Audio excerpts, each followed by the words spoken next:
Hare Krishna, Krishna Krishna, Hare Hare, Hare Rama, Rama Rama, Hare Hare. Bom dia a todos. Hare Krishna, meu nome é Harinath Das. E estamos aqui para mais uma leitura do livro Sri Chaitanya Charitamrita, a biografia de Sri Chaitanya Mahaprabhu, escrita por Srila Krishnadas Kaviraja Goswami e traduzida e comentada para o inglês por Abhay Charanavinda Bhaktivedanta Swami Maharaj Srila Prabhupada.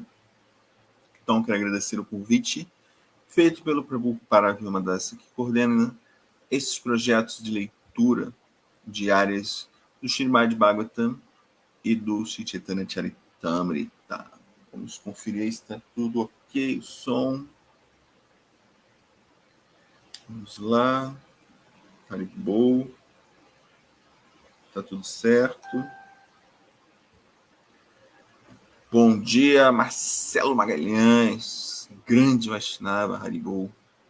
Então, estamos aí nesta jornada de leitura do Sri Chaitanya Charitamrita de Lila, seguindo seus passos, sonhos de bons, tão bom, Haribol.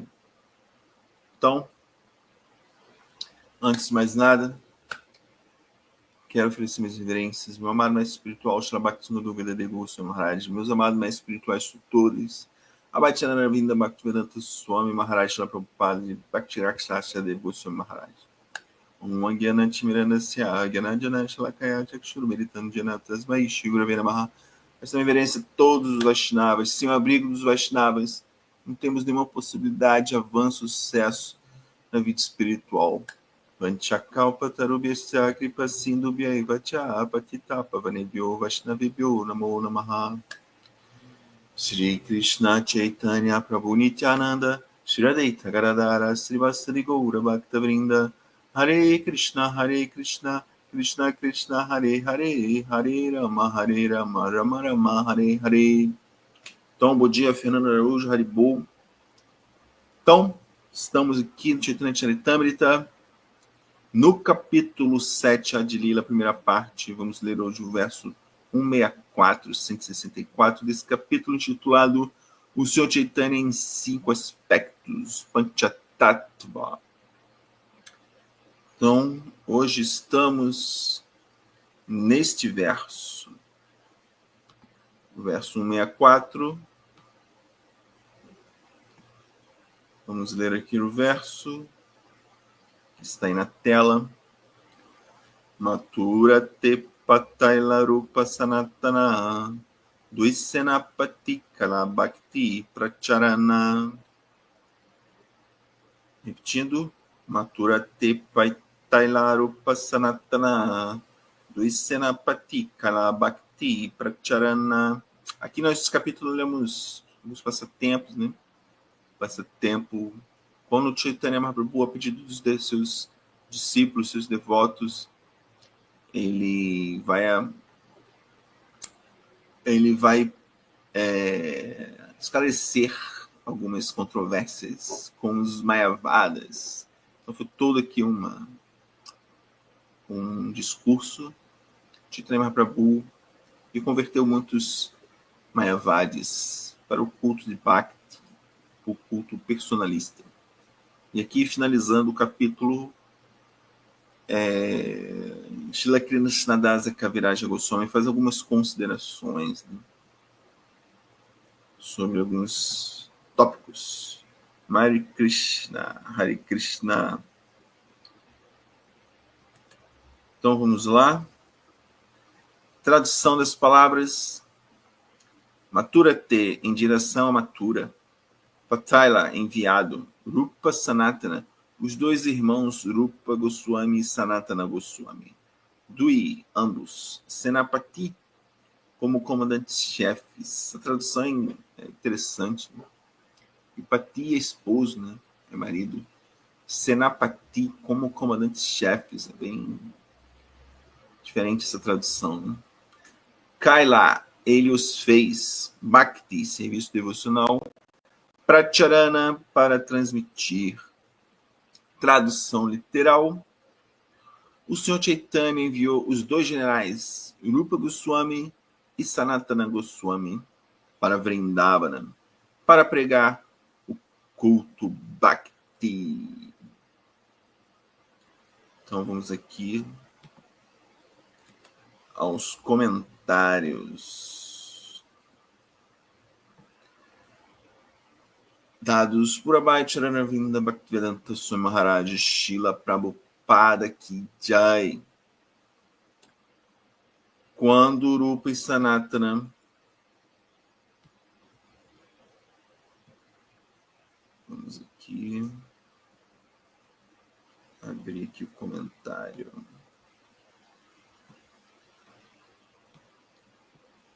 Vamos lá.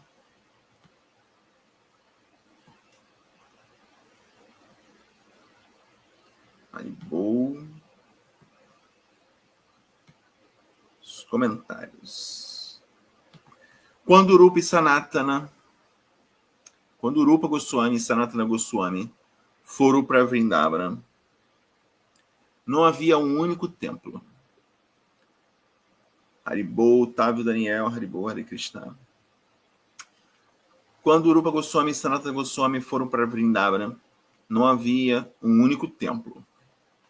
Mas por sua pregação, eles foram gradualmente capazes de construir vários templos.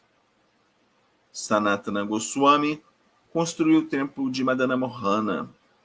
É este templo aí, bem grandioso, em Vrindavana. Templo de Madana Mohana, em Vrindavana. Então, tem várias histórias, né, da origem desses templos, né? Tem uma história muito antiga, né? Essa história é tradição oral, né? Que Vrajanaba, o bisneto do Senhor Krishna, né? O neto do Senhor Krishna, né? Construiu, mandou confeccionar deidades, né? Que representassem o Senhor Krishna. Então ele construiu as deidades originais de Vrindavana, ele que ficou como um governante de Vrindavana na antiguidade. Né? Então, com o passar do tempo, isso foi se perdendo, né? Como é a natureza deste mundo, né? Principalmente em Kali Yuga. A história ela é sobreposta de várias camadas e governantes entram, governantes saem, situações políticas mudam, situações religiosas mudam. Veio o budismo na Índia, né? Veio o Shankaratismo, veio várias concepções religiosas e vários governantes e várias mudanças políticas, né? Assim como nos países ocidentais, na maioria, né? De 4 anos, 5 anos, muda a situação política, né? E aquele que assume não dá continuidade ao que o governante anterior começou, né? Então fica assim uma bagunça. Né? E não é diferente na história do mundo, né? Muitas civilizações, algumas entram, outras passam, né? Governantes entram, têm ideias diferentes, né? Mudam completamente o cenário político e religioso. E na Índia não é diferente. Então, essas deidades, esses templos originais de Vrindavana, de 5.000 anos atrás, acabaram se perdendo com o tempo, né? E os locais de peregrinação em Vrindavana ficaram todos imanifestos, né? E com o advento de Chaitanya Mahaprabhu, né? Aí o cenário começou a mudar de novo, né? E aquele culto de Bhakti ressurgiu, né? Já havia começado com outros devotos, a filosofia começou a ressurgir, né, na Índia. E com Chaitanya Mahaprabhu e seus discípulos, o cenário mudou completamente, né? Voltou tudo que era antes, né? Aquelas tradições antigas de culto de Bhakti em Vrindavana. Começou em Navadvipa, né? E se estendeu a Vrindavana, né? E depois de Jagannatha Puri. Né? Então, essas deidades foram reencontradas, né? A Advaita-charya encontrou esta aí de Madana Mohana e deu ao seu discípulo e depois passou para Sanatana Goswami. Então, continuando aqui o texto, né? Sanatana Goswami construiu o templo, né, de Madana Mohana, né, e essas deidades, depois de Rupa, depois dos 6 Goswamis de Vrindavana, aí também ocorreram, tá vendo como é que vem governantes, vieram os governantes mongóis, né, Gal, né, que se fala, e esse imperador era muito ortodoxo e mandou destruir, é como há pouco tempo, né, você tem um exemplo recente disso, né, quando o Talibã, se não me engano, é Talibã, tomou o controle do Paquistão ou do Afeganistão, né, que faz fronteira com a Índia, e mandou destruir, né, algumas estátuas enormes de Buda que haviam lá nas montanhas, né, do Paquistão. Então, o cara governante que chega, né, tem uma ideia diferente no respeito à cultura, no respeito à religião, que faz o que quer dar na cabeça, né? Então, figuras históricas foram completamente destruídas. E esse imperador mongol, né, quando chegou na Índia, né, por muitos anos na Índia, ele era totalmente ortodoxo e mandou destruir vários templos, né? E vendo que a invasão era iminente, né, os devotos esconderam algumas deidades e levaram para lugares distantes, onde o imperador não tinha domínio. Algumas dessas deidades foram para Jaipur, né, no Rajasthan. Esta aqui, por exemplo, né, Madana Mohana, ele foi lá para o Rajasthan, né, a cidade lá no Rajasthan. E essa deidade original, né, essa deidade que tem em Vrindavana é uma cópia, né, mas com o mesmo, é uma expansão, né, você fala uma cópia.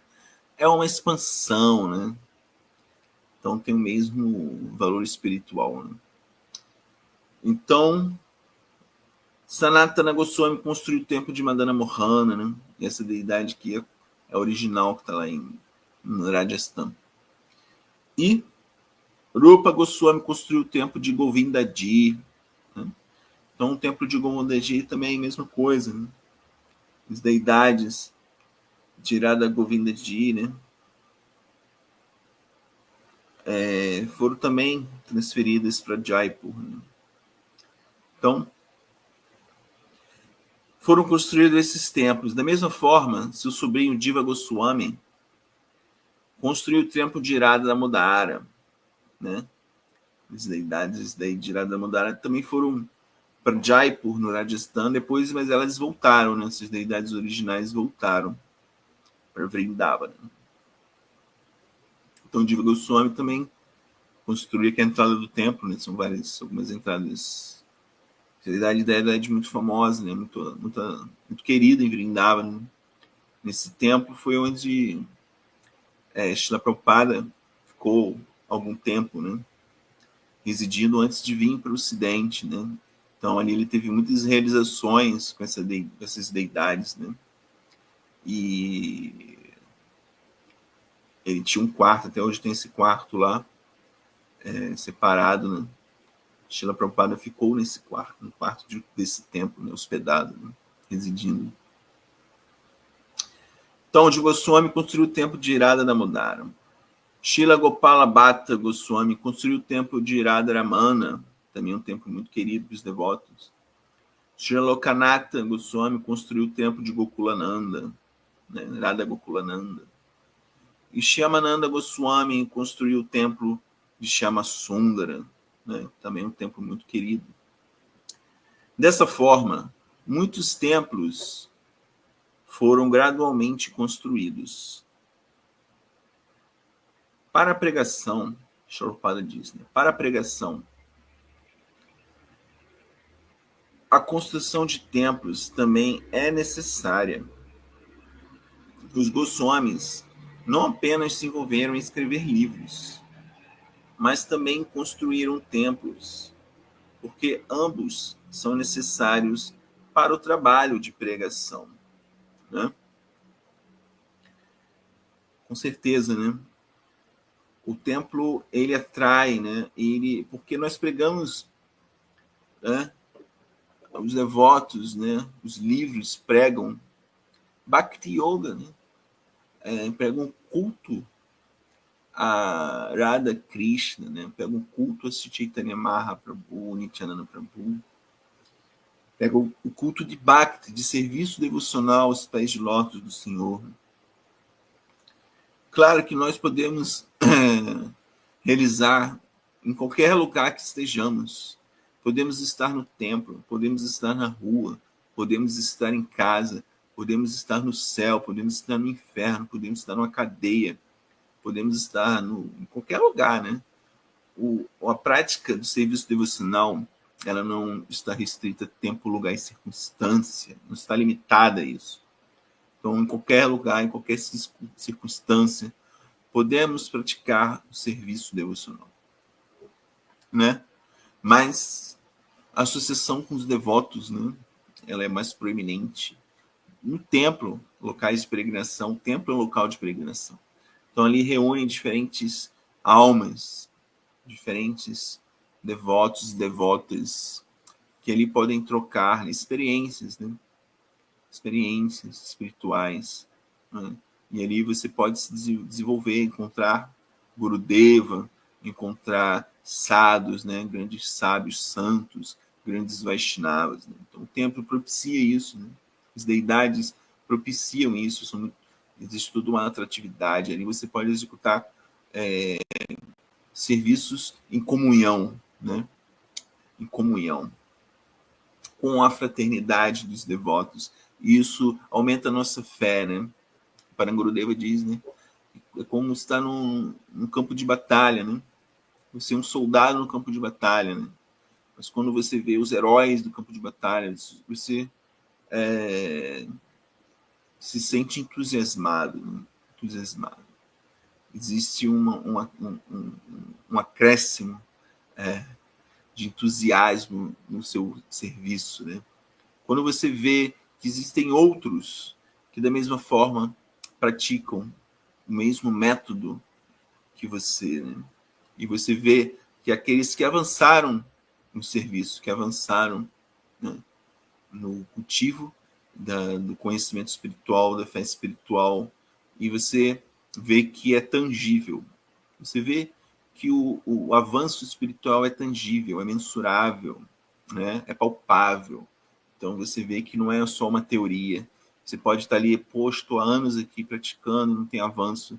Aí você vê uma pessoa que está em degraus mais elevados da caminhada espiritual.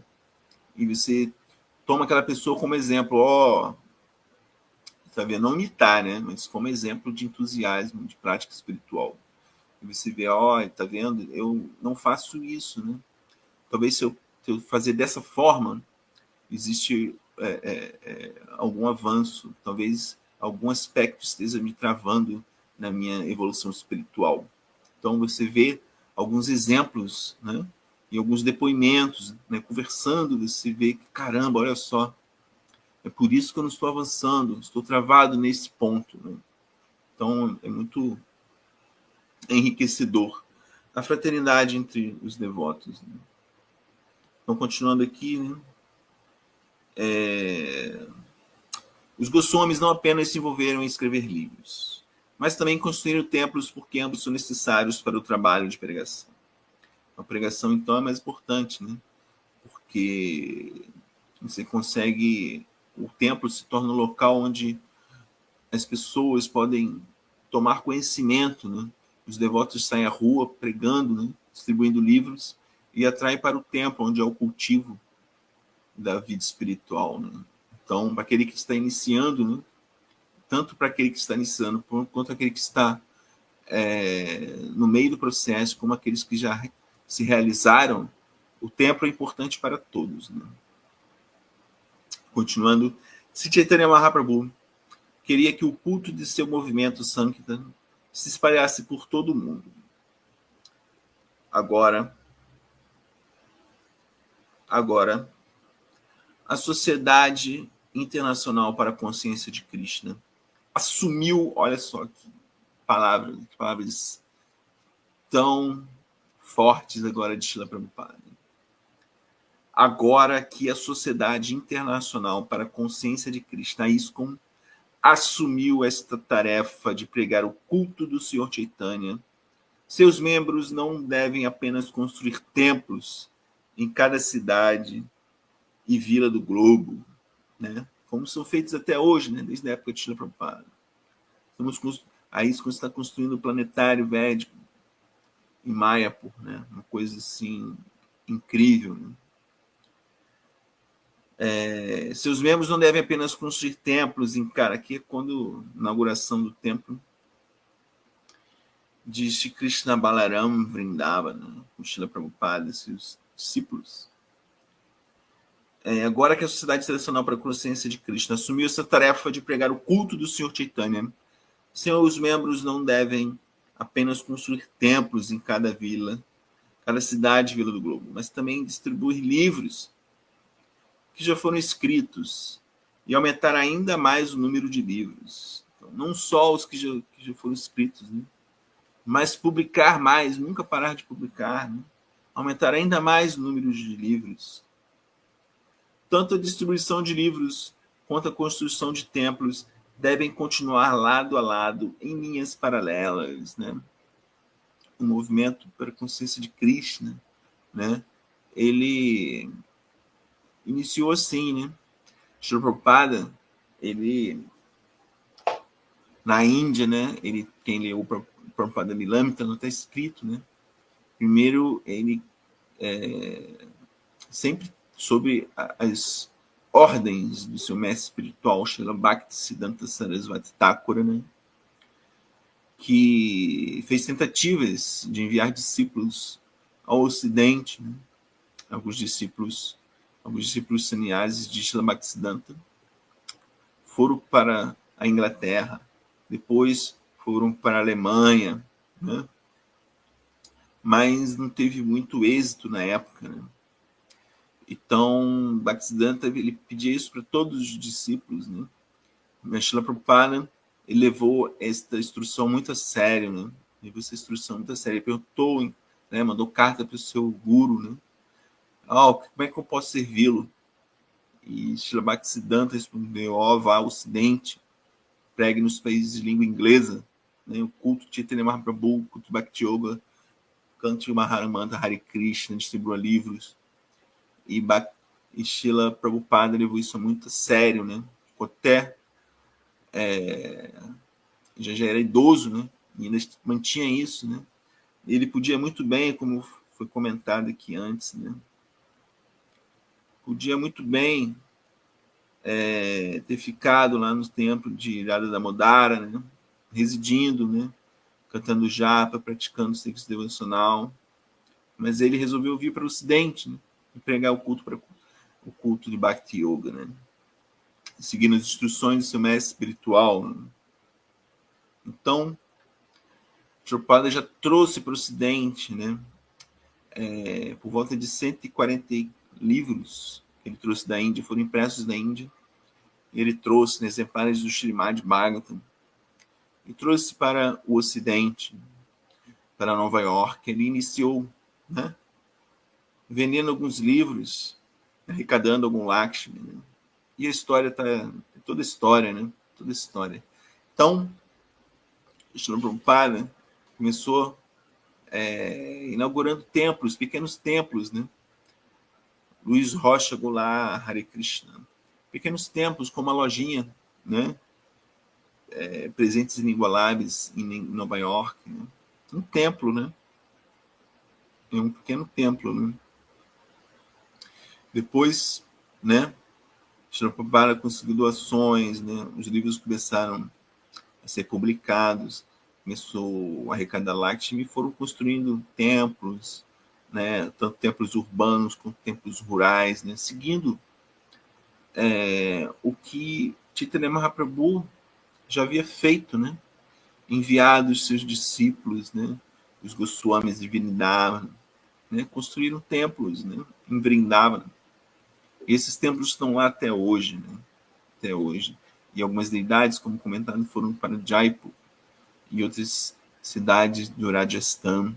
E o culto também se intensificou por lá, né, foi distribuído, né, e Chaitanya Mahaprabhu enviou Nityananda Prabhu para pregar em Navadvipa, Maya, e outros foram pregando em Jagannatha Puri, para o Chaitanya Prabhu foi pelo sul da Índia pregando, né? Então, devemos também tomar como exemplo essas instruções de Chaitanya Prabhu, as instruções de Srila Prabhupada, né? Srila Prabhupada, nossa grande inspiração, nossa grande inspiração. Incansavelmente, nós somos tão novos, nós somos pessoas tão jovens, né? E vendo esse exemplo, né, de Srila Prabhupada, devemos ficar muito entusiasmados, né? Porque esse movimento, né, esse movimento de Chaitanya Mahaprabhu é um movimento missionário, né? É um movimento missionário. Eles já saíam pregando, né, de vila em vila, de porta em porta. Eles, há 500 anos, eles pregavam a magnificência, né, de Chaitanya Mahaprabhu, Nityananda Prabhu, Advaita Prabhu. Eles já saíam pregando de porta em porta, né? Saíam fazendo sancta, né, de porta em porta, né? Então imagina se a própria suprema personalidade de Deus, né? Chaitanya Mahaprabhu no humor, né, na tez dourada de Srimati Radharani, ele pregou, né, pregava para as pessoas, né? Ele distribuiu os santos nomes, né, e pregava para as pessoas em geral, né?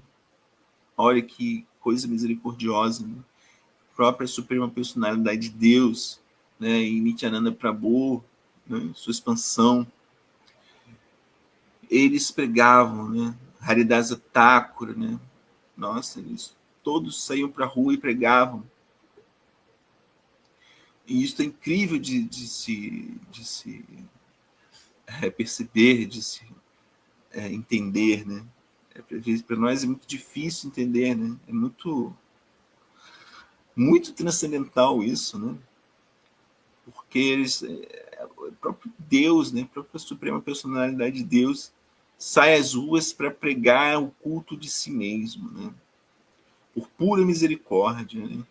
Nityananda Prabhu foi instruído por Chaitanya Mahaprabhu para pregar, vá e pregue, né? Que adore o Senhor Krishna, que se siga as instruções do Senhor Krishna. Vá de porta em porta e pregue isso, Nityananda Prabhu. Nityananda Prabhu, o Adiguru, Guru original, o próprio Shri Baladeva, ele saía, mas ele, depois do incidente com Jagai Madai, quando ele viu que Chaitanya Mahaprabhu perdoou até aqueles mais caídos, né? mais caídos. E somos nós, né? Somos nós nessa era de Kali, né? Você vê Jagai Madai, eles eram muito pecadores. Eles eram muito pecadores. Mas depois que eles, né, foram receber a misericórdia, Chaitanya Mahaprabhu, Nityananda Prabhu, eles nunca mais cometeram nenhuma ofensa, não cometeram mais nenhum pecado, né? Eles entraram muito humildemente, começaram a praticar serviço devocional aos Vaishnavas, né? Então, como eles, Madai, né, ele dizia que ele estava embriagado, a maioria das vezes que ele cometia ofensa aos Vaishnavas, ele não sabia a quem pedir perdão, né, pelas suas ofensas. Então, a todos que ele via, ele prestava dandavats, prestava reverências, né, pedindo perdão, né, por qualquer ofensa cometida. E nós, né, muitas vezes recebemos iniciação e continuamos pecando, né, continuamos ofendendo, continuamos praticando atividades pecaminosas, né? Então nós somos, com certeza, somos mais caídos que Jagai Madai, né? Jagai Madai pararam, né? Depois foram iniciados, né? Eles pararam de pecar, pararam de cometer atividades pecaminosas, pararam de cometer ofensas, né? Então temos que refletir sobre isso, né? E nós, né? depois que recebemos iniciação espiritual, depois que tomamos contato com esse culto maravilhoso, nós paramos, né? Nós realmente paramos de cometer atividades, né, kármicas, atividades pecaminosas. Paramos de querer desfrutar dos sentidos a todo momento, né, de explorar esse mundo. Jagai e Madai eram considerados os mais caídos da humanidade, né? E eles pararam, né? Então, é uma reflexão, né, que nós devemos fazer a todo momento, né? Todo momento temos que refletir, nós estamos realmente cumprindo as ordens do mestre espiritual. Estamos realmente, né, praticando com seriedade, né, a vida espiritual, o culto de Bhakti, né? Esta é a reflexão, né? Então, não vamos estender muito. Esse verso muito bonito, né? Muito bonito. Todos os versos do Chaitanya Charitamrita são muito estáticos, né? Muito bonitos. O verso de hoje, né? Vamos repetir aqui. Matura te pataila rupa sanatana duisena patika bhakti pracharana. O Senhor Chaitanya enviou os dois generais Rupa Goswami e Sanatana Goswami para Vrindavan para pregar o culto Bhakti. Então, Chaitanya Mahaprabhu enviou os seus discípulos para pregar, né? Para pregar, escrever livros, construir templos, pregar. Esse movimento é um movimento missionário, não é um movimento que fica dentro de casa, né? Temos que pregar para as pessoas, né? Recebemos, como Jesus disse, né? Dai de graça o que recebeu de graça, né? É a graça, somos agraciados, né? Então, se recebemos a misericórdia, uma gota de misericórdia, devemos doar esta gota de misericórdia, devemos reter para nós, né? Marcelo Magalhães, como está funcionando hoje a distribuição de livros nessa era da internet? Então, pregação, Haribol, Hare Krishna. Então, a internet é só mais um veículo, né? Só mais um canal, né? Na época de Bhaktisiddhanta, né? Quase há 100 anos atrás, né? 100 anos atrás, o Graham Bell inventou o telefone, né? No final do século XIX, se não me engano. E na época os ingleses, né, na Índia, já instalaram telégrafos, instalaram telefones, né? E Bhaktisiddhanta Sarasvati Thakura, né, sempre atento no uso das tecnologias, né, modernas, né? Se for inventado o automóvel, né, ele andava de automóvel. Se for inventado o trem, Maria Fumaça lá, ele andava de trem, tudo para pregação. Tudo foi feito para usar todos esses ferramentas para a pregação, né? Então, na época, é famoso isso, né? Bhaktisiddhanta Sarasvati Thakura, né? Ele perguntou quanto que era uma ligação telefônica, quanto custava uma ligação telefônica para Londres, para a Inglaterra, que ele iria dar a iniciação por telefone. Muito avançado. Bhaktisiddhanta era muito avançado, muito além do seu tempo, né? Não tinha tempo, ele era totalmente atemporal. Bhaktisiddhanta é totalmente atemporal. Então ele perguntou quanto custa uma ligação. Se tivesse internet, ele vou dar a iniciação pela internet, vou fazer a chamada de vídeo da iniciação, né? Como é feito hoje. Muitos gurus, né, estão em lugares distantes, né, e fazem isso, né? E Bhaktisiddhanta já pensou isso há 100 anos atrás, né? Há 100 anos atrás. Na época, né, muitas coisas que ele falou assim, não, que é isso, não é possível, você vai fazer isso. Ele falou, eu vou. Eu já pensei isso 1000 vidas atrás. Eu pensei isso 1000 vidas atrás, já está decidido. Bhaktisiddhanta era revolucionário, né? Então, quando Srila Prabhupada chegou, né, ele ia usar o avião para ir para o Ocidente, né, mas não tinha Lakshmi. Então ele pegou um navio, né? O uso dessas tecnologias modernas, né? Então, a distribuição de livros, né, a gente tem livros digitais hoje em dia, né? Você consegue baixar os livros, né, digitalmente, né? o papel, né? Claro que o livro de papel, né? Ele tem um simbolismo muito maior, né? Claro, você pega um livro, né? Você pega o livro, né? E você já tem todo os nossos sentidos, né? O tato, né? A visão, né? Até o olfato, você pode sentir o livro, né? Então, o livro realmente, o livro físico, como nós chamamos, né? Hoje em dia, né? O livro físico, ele tem um valor, né? Muito grande, porque na época que Bhaktisiddhanta também, né? Ele adquiriu prensas, né? Prensas são máquinas de impressão, né, de livros. Então ele dava o nome para as impressoras, né? Cada impressora tinha um nome, né? Que ele chamava de Brihat Miridanga. É uma grande miridanga, né? Que ele disse: se você gritar Hare Krishna, né? Talvez uma pessoa que esteja, né, a 500 metros consiga ouvir, né? Ou até 1 quilômetro, não sei, né?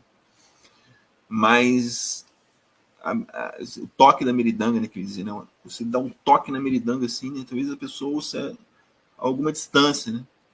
Mas um livro, né, ele é uma grande meridanga, né? Porque ele consegue percorrer uma distância muito, muito maior, né? Muito, muito maior.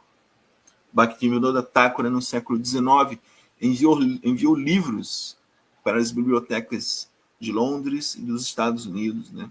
Então, essa meridanga, né, é um grande som que ela consegue fazer, né? Se ela pode se espalhar pelo mundo inteiro, né? Então, o livro físico, né, ele tem um valor, né, emocional muito maior, né? Porque, imagina, se você tem um livro, cadê aqui? Você tem um livro aqui guardado num pendrive, né?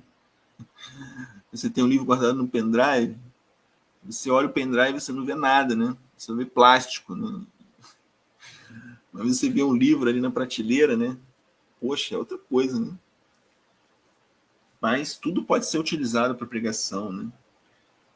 A internet foi revolucionária, né? Hoje em dia, a pessoa dentro de casa, né, como estão fazendo aqui, dentro de casa, estamos aqui pregando, né? Fazendo leitura de livros, né? E isso é incrível, né? Então, toda e qualquer tecnologia pode ser usada, né? Para distribuição de livros, para leitura de livros, para pregação espiritual, né? Krishna Katha, né? Então tudo é bem-vindo, né? Então nesta era de Kali, né? Cada vez, daqui a pouco pode aparecer outras tecnologias, né? E podemos incrementar cada vez mais, né?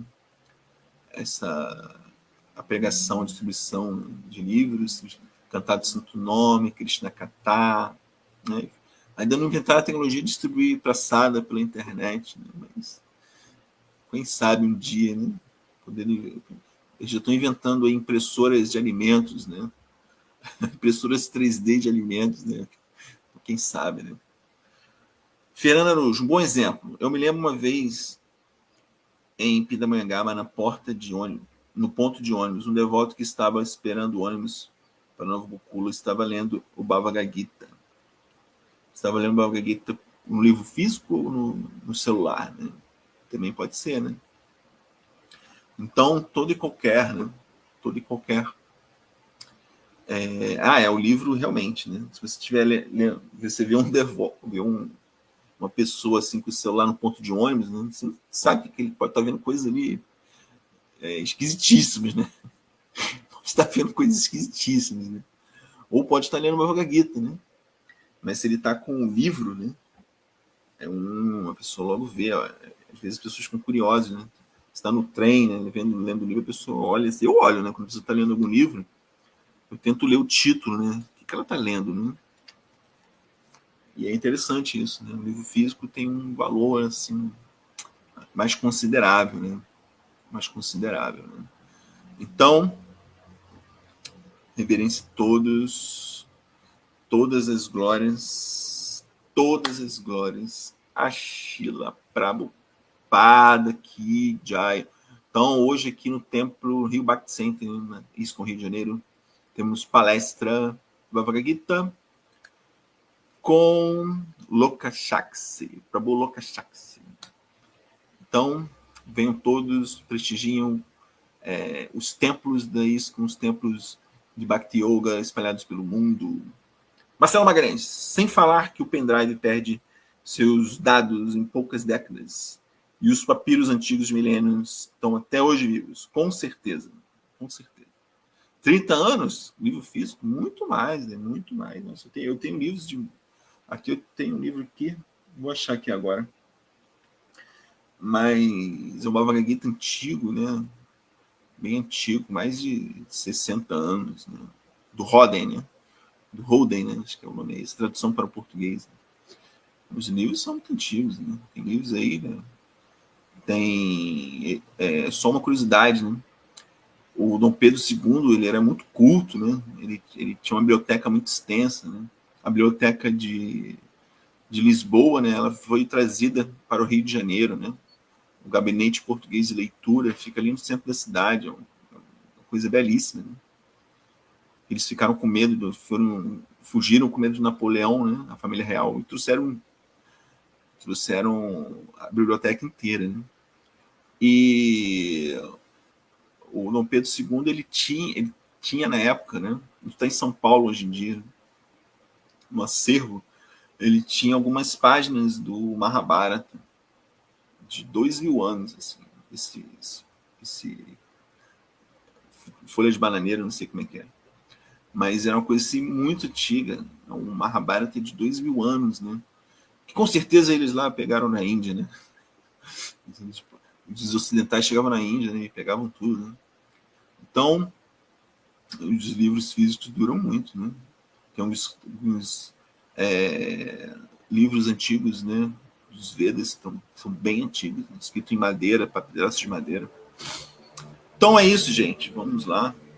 Jai Shila Prabhupada, os glórias devotos reunidos, Hari Hari Bol. Jai Shila Prabhupada. Obrigado a todos, reverência a todos. Desculpe qualquer falha na transmissão desse conhecimento puro. Hari Bol.